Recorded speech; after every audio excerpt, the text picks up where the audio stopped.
وصفتنا لليوم هي الترند الجديد يلي نازل. حنعمل هلا اطيب عن جد خبزة محمصة، بس حنعملها نحن بالشنجليش.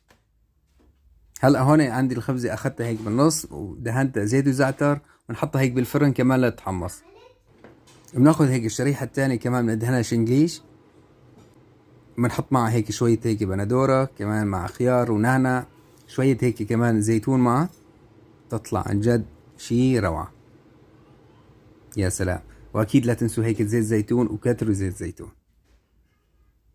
وهي الخبزة المحمصة هي احلى فقرة، اسمعوا الصوت بس. يا سلام.